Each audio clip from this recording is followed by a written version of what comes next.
today's session is more about how do you improvise your PDPs with the upcoming world of AI agents? How do you make it in a way that more than it becomes suitable for AI agent, but at the same time the humans, the shoppers that visit you also makes a lot of sense out of it. Plus, we have reviewed amazing brands that are out on the internet, probably a few brands that you guys have been joining us from today. We have reviewed bunch of brands and have given them some score in terms of how they have positioned their PDPs today, and from there we'll take it up. Only 9 brands scored 20 and no one scored 25. The average score was actually 16.7. Isn't that amazing? Where we feel these are the world's top brands and they are doing amazingly well, but at the same time every brand has certain scope of improvements. So let's get started.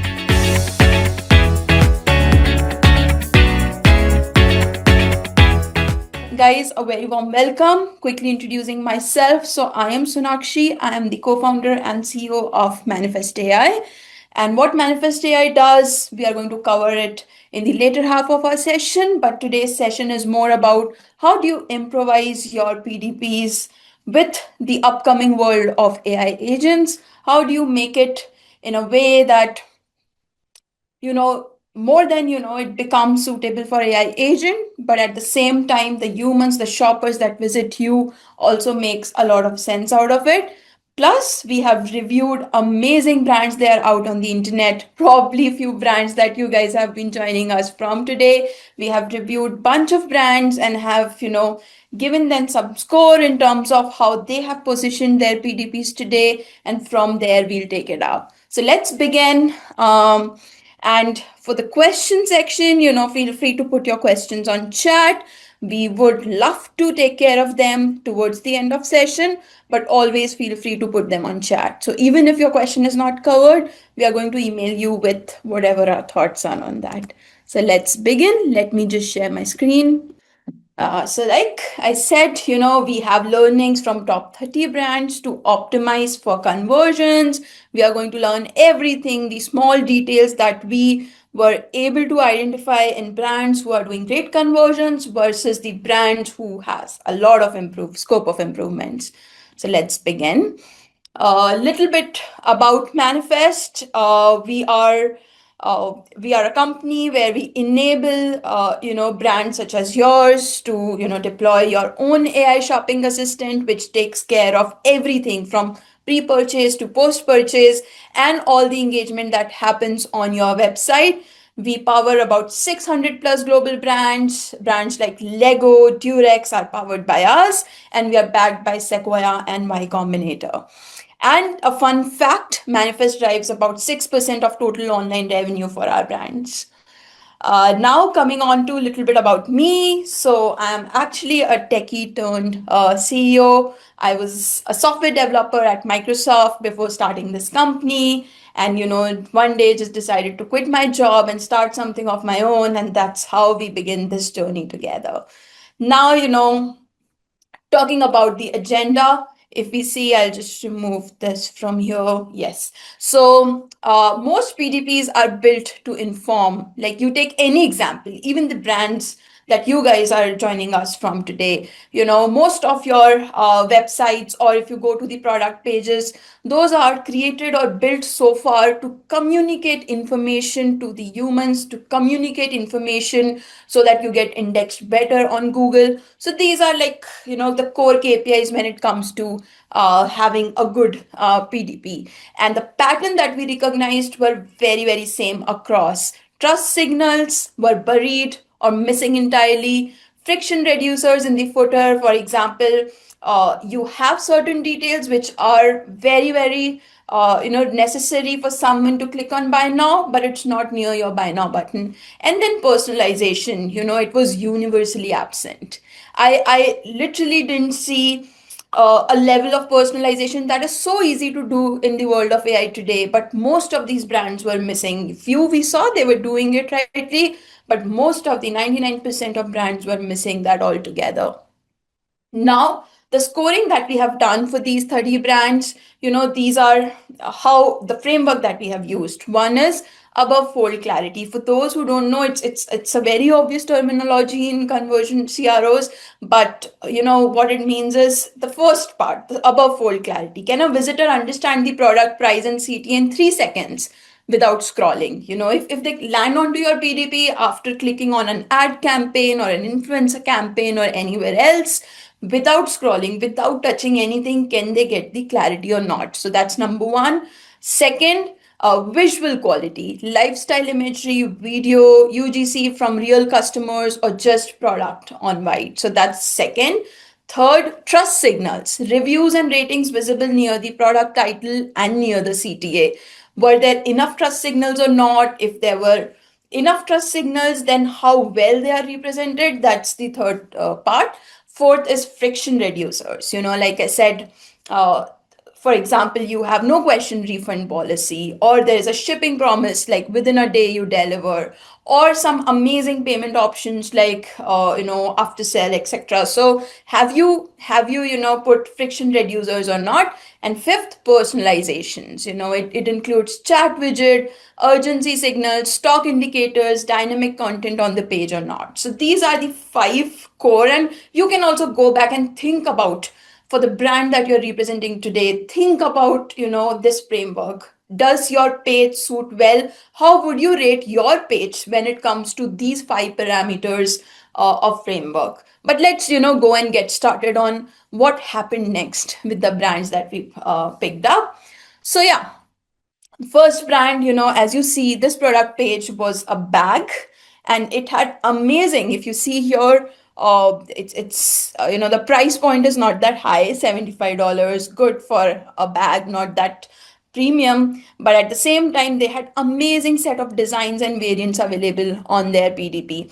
Here, if you see, score each dimensions from 1 to 5. We'll reveal the actual score, but if you see here, when you see above fold clarity, is it good or not?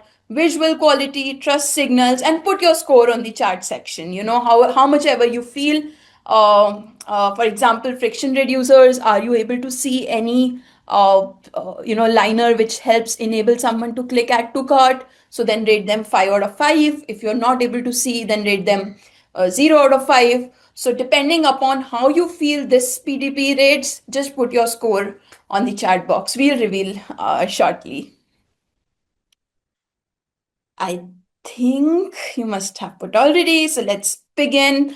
Now talking about the other brands that we were able to do our findings on. So only 9 of the 30 brands cleared 20 of 25 scores. So now can you imagine the score matrices that you saw here? The total comes out to be 25, and only 9 brands scored 20 and no one scored 25. The average score was actually 16.7. Isn't that amazing? Where we feel these are the world's top brands and they are doing amazingly well, but at the same time every brand has certain scope of improvements. So let's get started.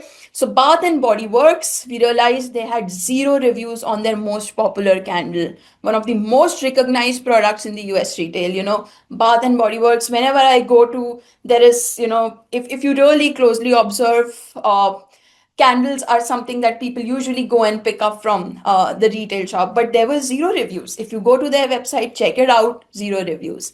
Fashion Nova, no reviews on their product pages. Fenty Beauty, free shipping and return exist, but only if you create an account.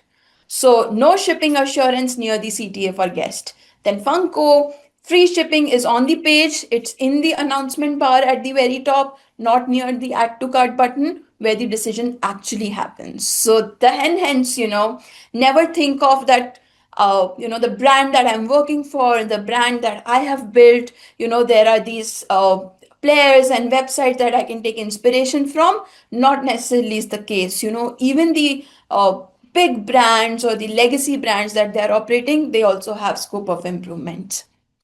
The only thing that we should learn from here is we should ensure that in these five parameters, how my brand is currently rating. So if this was the kind of scoring that we saw, Sol de Janeiro and Converse, Shark Ninja, Yeti, we'll send this across to you post our session. You can also go back and see why something was rated 5 on 5 and why a few things were rated below that.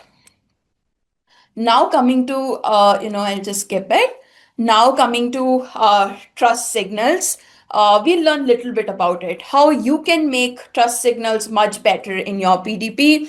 So like I said, 7 of 30 brands had zero reviews on their PDP. Most buried them 3 scrolls from the buy button. Why?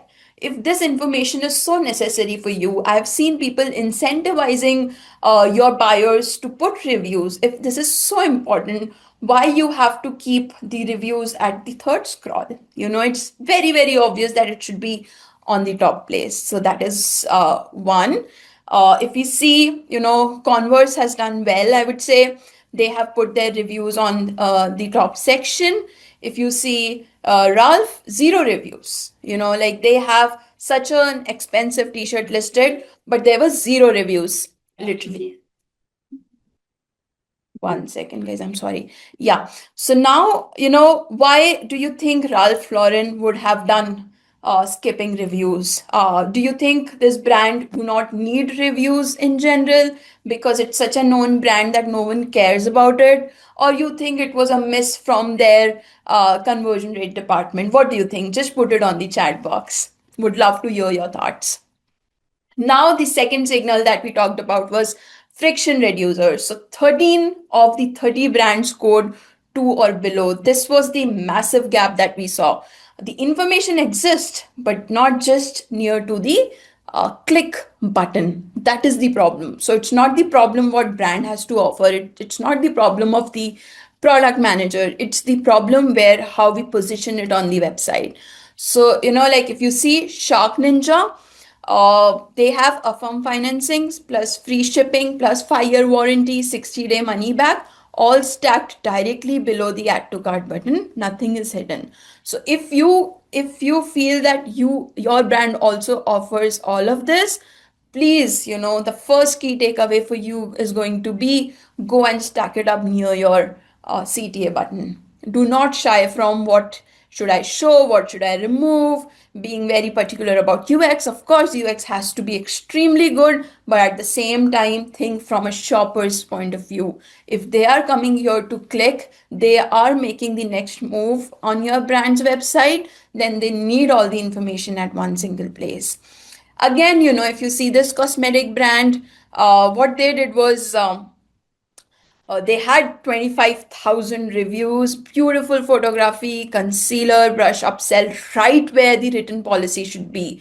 So, like you see here, no shipping info, no payment method. So, for example, when you are buying X item, Tarte Cosmetic is able to show you the right upsell product. But when it comes to, handling the shipping info and payment option, those were missing. So in this kind of scenario, that is the way forward for them. Now, coming to the third aspect, which is personalization, the universal blind spot. Average score 2.4 out of 5. Again, not a decent score, I would say. Every brand served the same static page to every visitor. So when it comes to personalization, the one global way of personalizing things we have seen is people showing a product recommendation bar whenever someone adds something to the cart, or when I go to a PDP, there is the other products people are interested in. But do you know how old this technology is? It's been almost a decade since people have started adopting a product recommender bar on bottom of their page. But what's next? This is not enough, because even from a personalization point of view, you are just doing tip of the iceberg. You are showing them what they browsed earlier or what the pattern of shopping is in the past.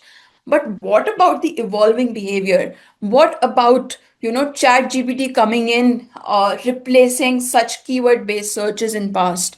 What about those behavioral enhancement that has happened? So that is where we felt was the biggest gap. Now, talking a little bit about this, if this brand Sol de Janeiro, same dimension, 15 points apart. So they had live chat throughout the page, loyalty points shown near add to cart, if you see here, on 48 points. One sold every 4 seconds, so it's creating an urgency as well. If you don't have an urgency ticker on your website, go ahead, please add that. Subscription nudge with most popular batch, and then sticky footer CTA that follows on scroll. So these are all, things that made this brand score a 25 on 25. Now, if we talk about aces, like here we saw 10 of 25. Why? If you see no reviews, no urgency, no chat, no nudge on any kind, a $180 running shoe with nothing to close the sale. It's literally, it feels like if someone's coming here, uh, uh, in a way, brand is doing a favor by showing this product to the shopper. It should be the other way around, right? It should feel for a shopper that they have come here, they are special, they are getting all the information that they needed, and hence, what we saw in our previous PDP. Again, I'll skip this, but at the same time, when you talk about big brands, it could be Tiffany, Patagonia, Aloe Yoga, maybe, the things are when you feel that maybe they don't need, their brand is such a big name, their brand is the review. You don't need review to be showcased. But at the same time, you know what? Just last weekend, I bought a book. It was called Show Your Work. Actually, I have it handy here with me. And I got this book. I've never heard of this book in past, but I got this book because one of the influencers were talking about how it changed their life after reading this. So, review matters a lot. How large your brand is, how small your brand is. It's important to have reviews, but at the same time, getting a name like Tiffany, getting a name like Ralph Lauren, it takes decades. And if we do not have those decades in hand right now, then we should focus a lot on reviews. Now, going on to next. Um, Again, from a cost standpoint, 1 in 3 shoppers abandoned because of unclear returns, 3x more likely to convert with social proofs near CTA, 68% of carts are abandoned at checkout, 79% of return visitors leave without buying again. This is a massive hit. The PNL that your CEO or your founder is currently looking at can change massively if you are able to follow these 5 parameters in your framework. So, just a food for thought. Go back after this session, think about it. Those small ticker changes, those small placements, those small personalization that you can bring in can, get you massive, massive wins. Now, again, two valid approaches to fix this. Most brands are accidentally neither. One is clarity first, get to the point, price proof CT above the fold, build for rational buyers with intent, works when the purchase is functional or price driven. But then there are other brands which are like experience first, page is the pitch. You talk about after wearing my shoes, the running becomes seamless. It looks like I am walking not on the floor but in the sky. So, you have to figure out if your brand is experience first or if your brand is clarity first. Depending upon where you put your brand yourself into the bucket, you'll have to devise your PDP strategy. Okay, so this is the industry standard. Above fold clarity 4, average visuals average 3.9, trust building 3.4, friction reduction 3.1, personalization 2.4. Why are we talking about this? When you rate your brand, just see where are you lying. Are you below the industry average or above it? If you're below it, there is some work has to be done. I can help for sure, but definitely there's work has to be done. If you're above industry average, then I feel you have to do 2x of work because you're already performing so well in terms of how you have positioned your PDP. You can do much better. So yeah, first few things to implement this week, like a key takeaway. If you want to follow, great. If not, you can just, take a screenshot, keep it with yourself. Move your reviews below the product title. This is the most obvious change that you can do. Add a three-line reassurance strip below your CTA. Again, a small change. Add UGC, real customer content on the page, and add a chat widget whenever you can, because this enables a personalization for you. And it's the easiest way to enable personalization. Now, like if we see these examples, it can probably help you to create some for yourself as well. So I sold every 4 seconds. AI generated review summary from Atari. This travel brand, 30 UGC videos embedded on the PDP, and then Hoka, 86,000 views in the past day. So just, like these are few quick wins that we have just taken and collated here, which you can use for your company as well. Now, what we did was we took up this challenge. We built a PDP with all the suggestions and made it conversational. Let me show you that. So if you see this PDP over here, this is from Aura Skin, and this is a mock that we have created. So if you see, we have positioned the reviews section here, which builds trust. Then, multiple visual with lifestyle demonstration. If you see, like after applying, and also, guys, have you observed Amazon has a cat in most of their home and lifestyle products? It's the most obvious reason of increasing conversion rates, because when you put a cat, so when I buy a blanket, I see a cat on it. When I buy a bed sheet, I see a cat on it. The reason is when you put a pet in your home and lifestyle kind of product, it soothes out the emotions, and then the probability for someone to making a purchase goes higher. So you have to play around your visuals a little bit depending upon which category you are from. And then usage instruction guide embed, this is a conversational guide. So for example, when someone clicks on it, how do I use the luminous glow serum, and then a chat starts. The good thing about having a conversational embed is when someone starts to chat, they also build their history. You capture their intents. These intents are passed to your email marketing tool where you can build segments and retarget them. So this is very, very crucial. Instead of putting like a hard-coded button here and then a form that opens up, make it free-flowing, human-led conversations. And of course, these are led by AI, but it has to be as close to how a human would chat. So yeah, it's good to have something like this. Then, real-time purchase urgency nudges, 386 people viewed this today. You can have your own urgency nudge, the like you want. And then 30-day returns, necessary friction. I would say if in this PDP something I have to rate the topmost priority, I would say this, because when I see this, the doubt that I have in mind, how this website is going to be, is this a legit website or not, should I buy like $100 product from here, or should I start from a lower average order value? All of this go away from this. So, I would rate this actionable as the most important actionable. And last but not the least, the chat widget, and the chat widget has to be proactive. It can't be a passive chat widget where people are coming, putting in efforts to clicking on it and then chatting. It should be proactive. It should talk about the problems, the questions right away whenever someone's visiting the PDP. So yeah, this was one thing that we created. Similar to extending it, we also started putting a user generated video section here.